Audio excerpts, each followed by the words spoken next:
Oke, kita mulai. Sulfikar mana? Urusan kemarin ada yang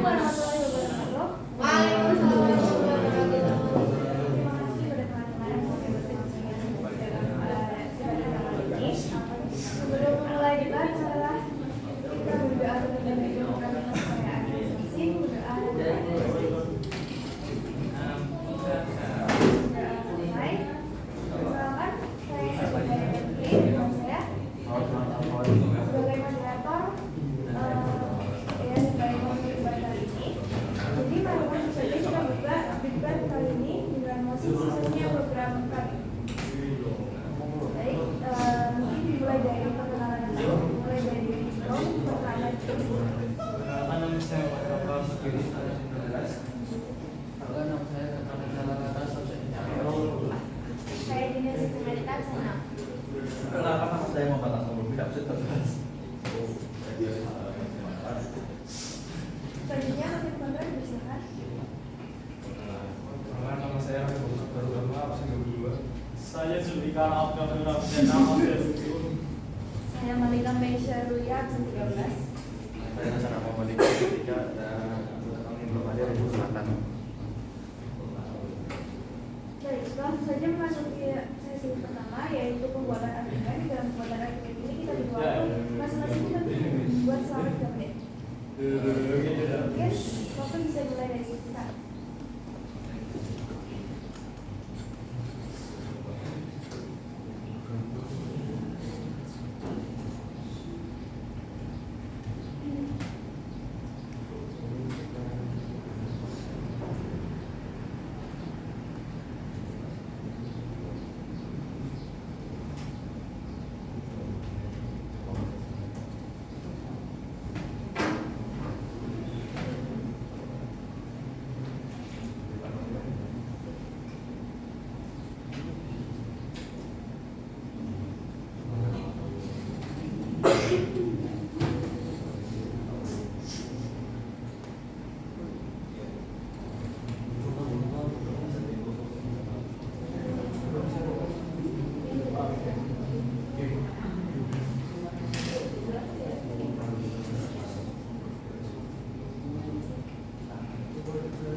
Satu menit 30 detik.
18 Pro mengatakan bahwa program KB di masa Orde Baru adalah program yang sangat sukses dan memberikan dampak positif bagi Indonesia.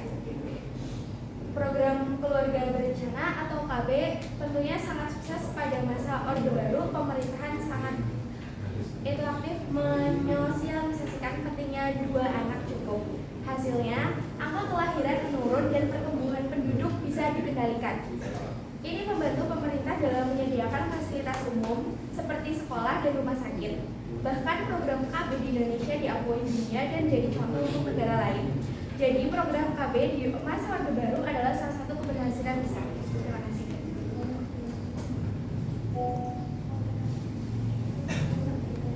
Saya mau nambahin yang sudah diomongin. Jadi program KB itu juga bertujuan untuk meningkatkan kualitas hidup keluarga.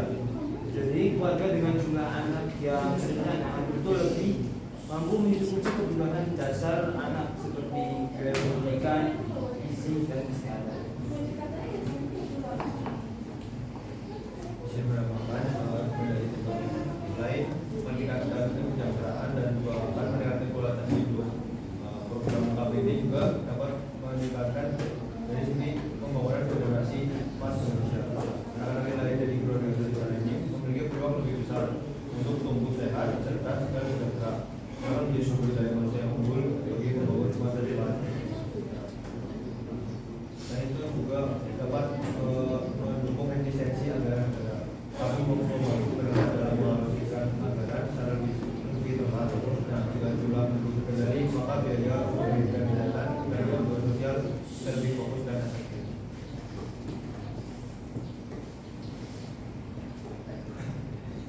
Ya, jadi program KB diterima luas oleh masyarakat. Hari ini terbukti banyaknya aksetor KPHD keterlibatan tokoh masyarakat hingga dukungan dari lembaga keagamaan dan organisasi. Nah, mengenai pertumbuhan penduduk banyak solusinya. Nah, pertumbuhan penduduk yang tidak terkendali jadi akar masalah seperti kemiskinan, pengangguran, dan pendapatan penduduk di kota besar. Dengan KB, keluarga diajak mempersanakan jumlah anak, jumlah penduduk terkendali, pemerintah bisa lebih fokus dan menyediakan pendidikan, kesehatan, dan juga pekerjaan.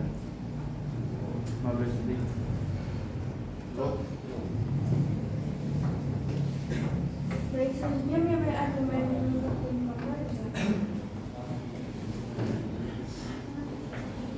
Saya akan di sini akan menjawab program KB di masa Orde Baru itu sangat bertentangan dengan pelanggaran HAM. Pada masa Orde Baru tahun 1996 sampai 1998, program KB dijalankan dengan sangat amat agresif. Pemerintah saat itu menjadikan pengendalian penduduk sebagai bagian dari strategi pembangunan nasional. Tetapi pelaksanaannya seringkali melanggar hak individu, terutama pada perempuan. Pemaksaan penggunaan alat kontrasepsi banyaknya perempuan, terutama di pedesaan atau di lingkungan PNS dan TNI, dipaksa mengikuti KB, bahkan tanpa diberi penjelasan yang memadai. Lalu mereka yang menolak ikut KB seringkali distigmat atau bahkan mendapat tekanan sosial dan administratif seperti dipersulit dalam pelayanan publik, misalnya itu ada di bagian pelayanan rumah sakit. Lalu petugas KB yang kadang bekerja sama dengan aparat militer untuk memastikan target program ini tercapai. Dan ini menciptakan ketakutan pada masyarakat dan tidak nyaman di kalangan masyarakat. Alih-alih berpartisipasi yang sukarela dan sadar, masyarakat mengikuti program karena adanya tekanan, karena adanya tekanan takut akan diancam. Dan ini bertentangan dengan prinsip hak asasi manusia dan kebebasan memilih. Bahkan hingga sekarang masih ada trauma dan ketidakpercayaan terhadap program KB di beberapa kalangan. Dan dengan adanya program dijalankan secara agresif dengan pemaksaan dan tekanan sosial, bukan atas dasar kesadaran dan kebebasan individu. Dan hak asasi manusia sering terabaikan, terutama hak perempuan dalam memilih apakah ingin menggunakan kontrasepsi atau tidak. Lalu ada trauma dan ketidakpercayaan terhadap program pemerintah masih terasa sampai sekarang di beberapa daerah. Salah satu contoh nyata kenapa program KB tidak layak adalah pelaksanaannya pada masa Orde Baru cenderung represif dan menekan rakyat agar patuh tanpa ruang dialog dan membuktikan bahwa program yang tampaknya baik bisa jadi permasalahan jika dijalankan dengan cara yang salah seperti memaksa perempuan untuk melakukan menggunakan alat kontrasepsi padahal perempuan tersebut tidak ingin. Izin menambahkan, nah ini juga berpengaruh pada komersial reproduksi. Program KB ini sering kali disponsori oleh lembaga internasional atau perusahaan alat kontrasepsi. Hal ini menimbulkan kekhawatiran bahwa program ini bukan murni dari kepentingan rakyat, melainkan ada motif bisnis di baliknya. Artinya tubuh perempuan bisa dijadikan target pasar alat kontrasepsi oleh korporasi. Berpotensi mengurangi peran perempuan sebagai ibu. Dengan adanya narasi bahwa dua anak cukup secara tidak langsung bisa memunculkan stigma terhadap perempuan yang memiliki banyak anak. Ini bisa merendahkan. Selanjutnya, penyampaian dari Dirko. Dari Potter menyampaikan bahwa KB ini melanggar HAM. Justru yang melanggar HAM adalah yang mempunyai banyak anak. Nah, satu, banyak anak tanpa perencanaan itu yang melanggar HAM. Tidak hanya soal orang tua punya banyak anak, tapi juga anak untuk dipenuhi. Nah, karena itu perlu diwajibkan yaitu mendapatkan gizi yang layak, mendapatkan gizi yang cukup, gizi yang cukup, dan tumbuh dalam lingkungan yang sehat. Nah, jika keluarga tidak mampu memberikan semua itu karena perlu banyak anak, maka anak-anaklah yang dirugikan dengan beragam yang nyata. Nah, KB justru menjamin anak dan keluarga untuk hidup layak. KB bukan membatasi hak, tapi pengaturan yang bijak agar setiap anak yang lahir benar-benar bisa dibesarkan dengan baik. Orang tua juga berhak untuk hidup sehat, kerja produktif, dan tidak terbebani secara ekonomi. Nah, ini adalah bagian dari hak asasi juga.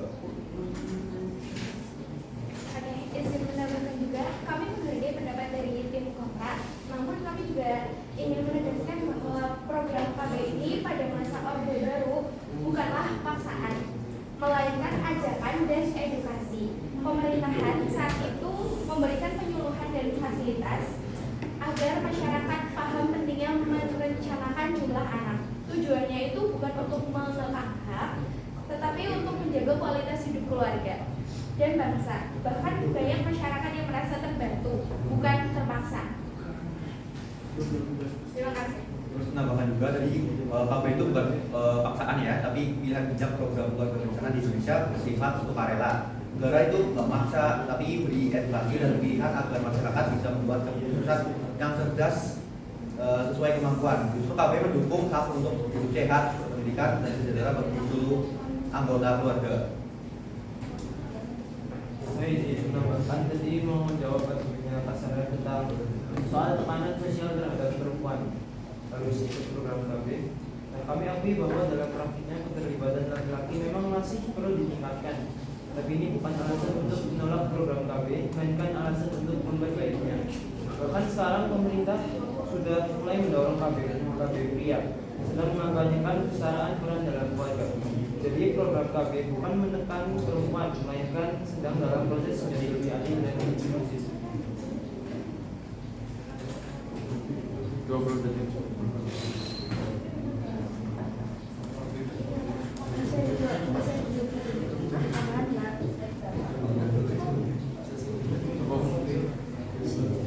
Baik, bisa dilanjut untuk penyampaian argumen yang kedua dari tim kontra. Tim kontra, silakan.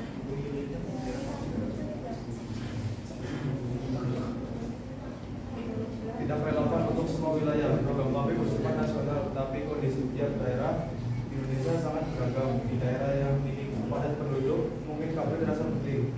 Tapi di daerah yang kecil atau yang masih sedikit penduduknya, pembatasan kelahiran justru bisa menghambat pembangunan dan regenerasi. Kebijakan satu arah bisa jadi tidak adil. Lalu yang kedua, fokus yang sangat dangkal. Salah satu kritik besar adalah masalah utama Indonesia bukan hanya jumlah penduduk, tapi distribusi dan kualitasnya. Jadi hati-hati membatasi kelahiran. Seharusnya pemerintah lebih fokus pada pemerataan pendidikan, lapangan kerja, dan fasilitas kesehatan. Agar jumlah penduduk yang besar bisa menjadi kekuatan bukan beban. Saya ingin menambahkan dari Roy yang memiliki banyak anak itu beberapa kasus melanggar hak anak hak asasi manusia anak. Nah, yang jadi persoalan bukan jumlah anaknya, tapi bagaimana negara hadir untuk menjamin hak mereka terpenuhi. Jika negara negara tidak mampu menyediakan akses pendidikan, kesehatan, dan ekonomi yang merata, maka kesalahan bukan sepenuhnya pada rakyat, melainkan kepada sistem yang belum adil, sehingga banyak permasalahan dengan adanya mengenai ini pelanggaran anak. Justru itu yang harus diatasi adalah sistem masyarakat, sistem pemerintah harus adil dalam melakukan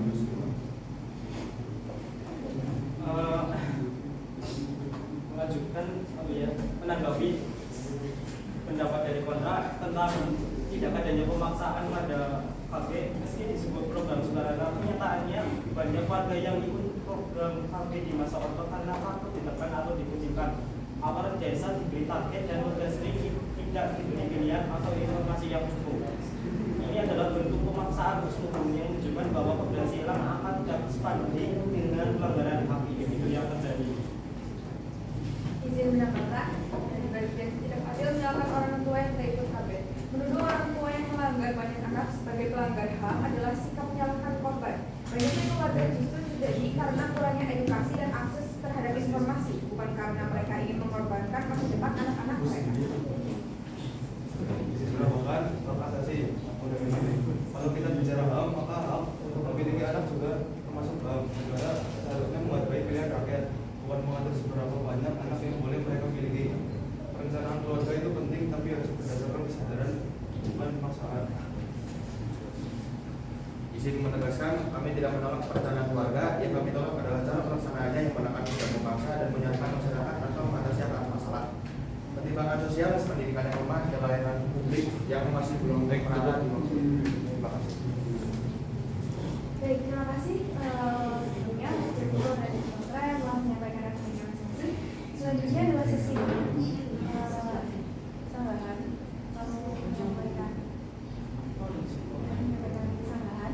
Jadi setiap tim diberikan 2 kali kesempatan untuk menyampaikan sanggahannya dari menjadi tim lain. Mulai dari tim pro sudah menyampaikan sanggahannya. Silakan. Oke, kami menghormati argumen dari tim kontra, namun perlu diluruskan memang benar ada beberapa kasus tekanan, tapi itu bukan tujuan utama dari program KB. Nah, secara umum program KB dijalankan dengan edukasi, penyuluhan, dan pilihan. Kalau memang program ini benar-benar melanggar HAM secara luas, maka tidak mungkin Indonesia mendapatkan penghargaan internasional dari PBB.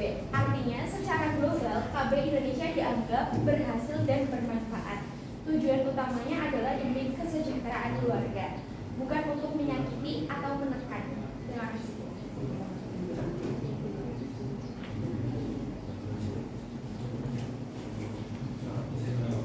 Untuk mewujudkan sistem yang juga program keluarga dapat menjadi salah satu caranya. Nah, tanpa KB, tema sosial akan semakin melebar. Jika sebagian masyarakat punya banyak anak dan sana, mereka akan sangat tergantung pada bantuan negara. Nah, sementara negara sedang dalam masa pembangunan yang masih berjalan. Nah, sementara yang lain bisa menjadi ini menciptakan ketimpangan struktural dan ketidakadilan dalam pembagian anggaran layanan pendidikan dan kesehatan.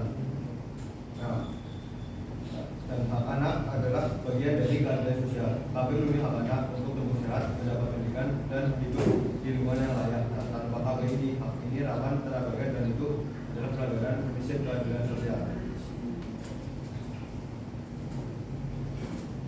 Nah, di masa sekarang juga itu KB ini juga penting. Soalnya ada berita kemarin di menemukan keluarga itu ibu keluarga mengandung anak ke-12. Nah, itu anak-anaknya itu belum mendapatkan makanan yang tepat, terus sering minta-minta ke tetangga, dan juga ayahnya itu tidak bekerja. Nah, itu perlu diadakan KB karena memfokuskan ke anak, bukan berarti banyak anak banyak.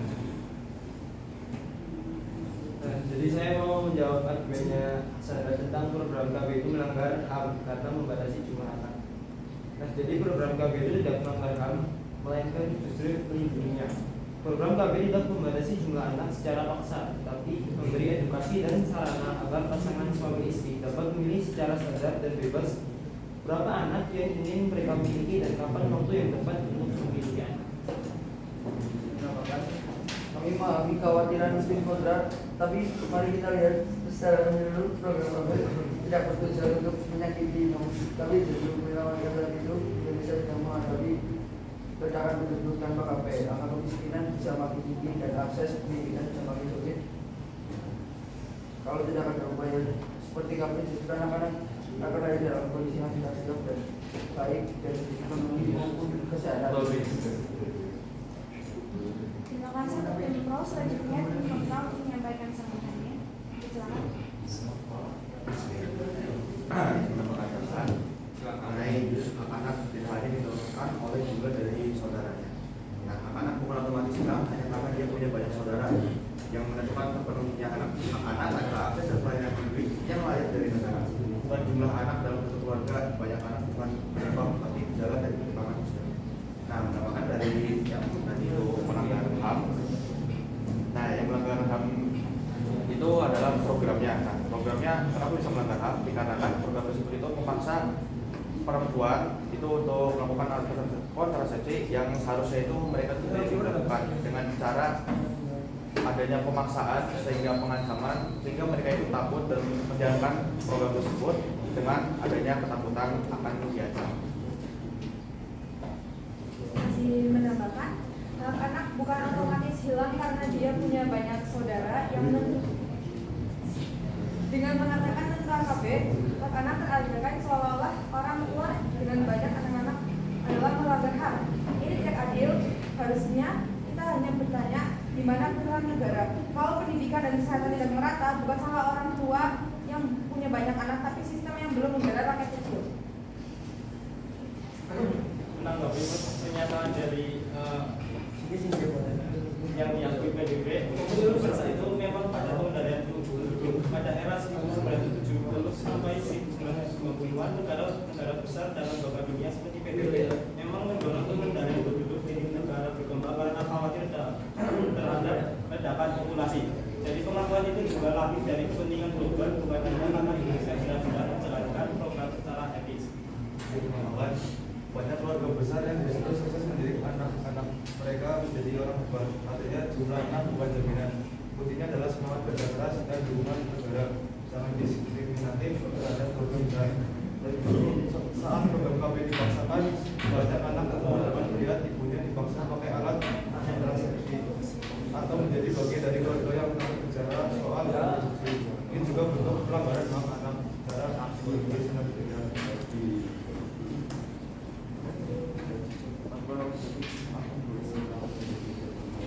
ini menambahkan penegasan, yaitu kalau kita benar-benar peduli kepada anak-anak, maka solusinya itu bukan membatasi jumlah dari saudaranya atau jumlah kelahiran, tapi menjamin bahwa setiap anak, beberapa pun jumlahnya dalam satu keluarga, punya hak yang sama untuk hidup layak, sehat, dan berpendidikan.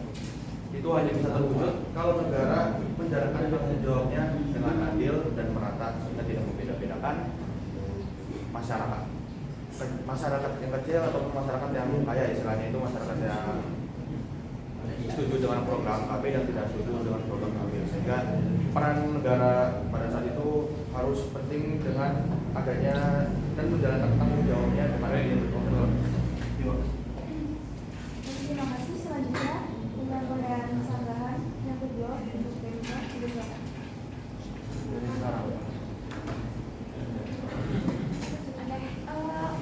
Memiliki banyak anak itu memang hak setiap orang, tapi juga berarti banyak tanggungan yang harus dipenuhi, seperti kebutuhan makan, sekolah, kesehatan. Dan kalau misalkan jumlah anak terlalu banyak tanpa perencanaan, orang tua itu bisa kesulitan memenuhi semua kebutuhan itu. Akibatnya kualitas hidup keluarga itu menurun dan anak-anak mungkin kurang mendapat perhatian, pendidikan, dan kesehatan yang baik. Makanya program KB membantu keluarga agar bisa merencanakan jumlah anak supaya setiap anak mendapat kehidupan yang lebih baik.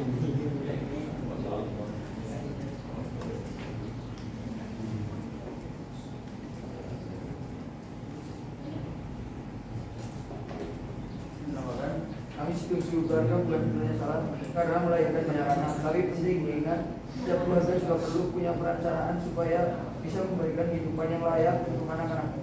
Program KB bukan menyalahkan keluarga, tapi membantu mereka mengatur jumlah anak agar kualitas hidup anggota keluarga bisa lebih baik dari kesehatan, pendidikan, sampai ekonomi.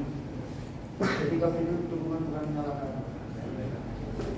Saya menambahkan lagi dari itu, menambahkan ini, yaitu kami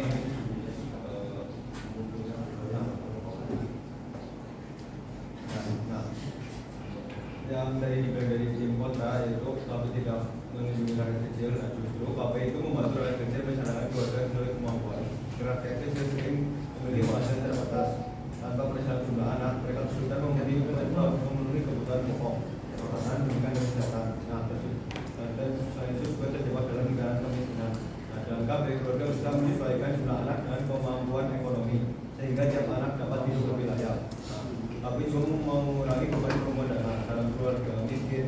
Ibu sering harus bekerja keras dan anak-anak harus putus sekolah. Untuk membantu orang tua, KP mencegah kondisi dengan memberi waktu ibu untuk memberikan diri dan merawat anak, menjamin anak tumbuh dengan perhatian dan gizi cukup. Selain itu, KP juga membuka peluang ekonomi rakyat kecil dan jumlah anak yang miskin dan berencana untuk bekerja dan berwirausaha. Anak bisa mengatasi pendidikan hingga menjadi generasi produktif dan pengelolaan keluarga lebih ringan.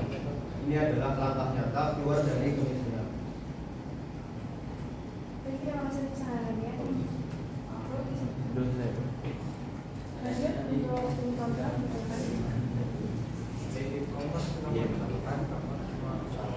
Bantu besar buat anak-anak, tetapi karena negara sudah hadir di permasalahan tersebut, buat banyak anak yang jadi masalah utama, tapi tidak adanya sistem sosial yang mendukung keluarga.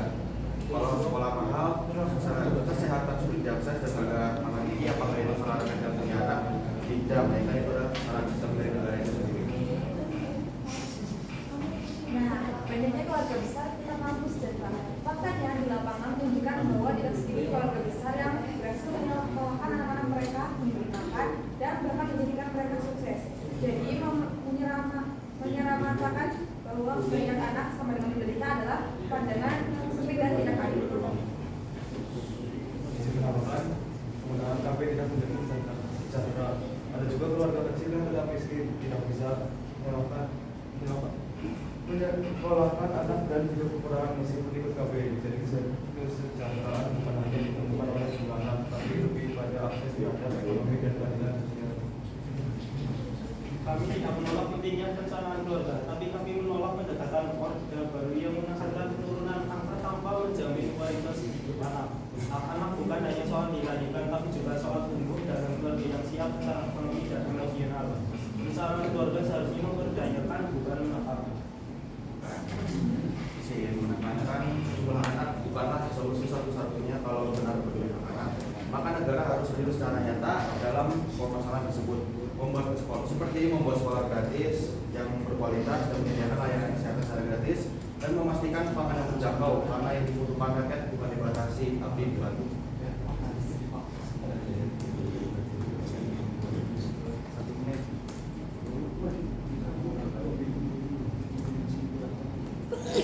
Waktu tersisa 1 menit, apakah ada saranan lain?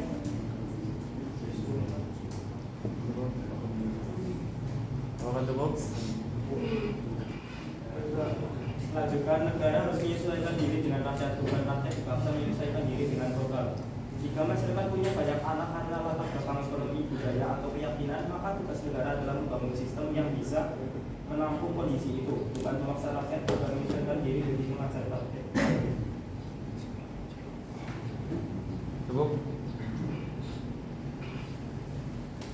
Baik, terima kasih untuk sarannya dari kepada pemerintah. Selanjutnya adalah sesi terakhir kita yaitu penyampaian kesimpulan. Untuk penyampaian kesimpulan ini kami beri waktu selama 2 menit untuk masing-masing.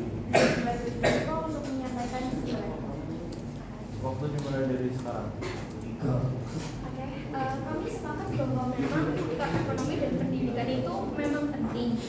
Tapi tanpa program KB, masalah ini justru akan semakin berat karena jumlah penduduk yang terus bertambah.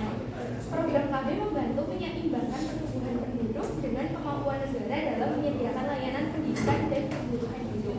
Jadi program KB itu bukan masalah, melainkan bagian dari solusi agar hidup masyarakat bisa lebih layak dan sejahtera. Terima kasih.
Mendukung KB berarti kita sedang mendukung masa depan keluarga dan generasi yang lebih baik. Waktu habis. Selanjutnya tim kontra bisa menyampaikan kesimpulan. Kesimpulan tim kontra program KB, kami dari tim kontra menyadari bahwa perencanaan keluarga adalah hal penting. Namun program keluarga berencana atau KB bukanlah satu-satunya jalan untuk mencapai kesejahteraan. Dalam pelaksanaannya program ini tidak selalu adil, bahkan seringkali menimbulkan pelanggaran hak, terutama pada masa orde baru, di mana pemaksaan dan tekanan menjadi metode utama. Singkatan, tapi menolak anggapan bahwa memiliki banyak anak otomatis melanggar hak anak. Yang melanggar hak anak adalah ketidakadilan sistem. Ketika negara tidak menyediakan pendidikan, kesehatan, dan pangan yang layak untuk semua. Menyiapkan rakyat kecil yang punya banyak anak sama saja dengan mengalihkan tanggung jawab dari negara. Kami menegaskan bahwa KB harus bersifat sukarela bukan paksaan. Sejarah tidak ditentukan oleh jumlah anak, tapi oleh keadilan sosial. Negara seharusnya hadir membantu bukan membatasi rakyatnya. Izin menambahkan, oleh karena itu kami menolak adanya program KB yang dijalankan dengan cara menekan rakyat-rakyat kecil dengan secara tidak adil dan mengabaikan keberagaman kondisi masyarakat Indonesia. Solusi dari sesungguhnya adalah memperkuat akses dari pendidikan, pelayanan kesehatan, dan ekonomi untuk seluruh rakyat, bukan hanya membatasi jumlah mereka.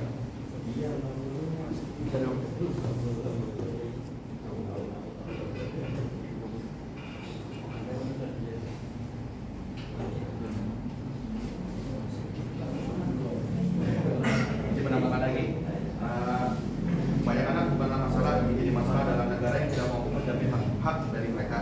Menyalahkan rakyat kecil yang punya banyak anak atas kemiskinan dan keterbelakangan adalah bentuk ketidakadilan struktural. Terima kasih. Baik, terima kasih. Sesi debat kita sekarang sudah selesai. Lupa dulu semuanya.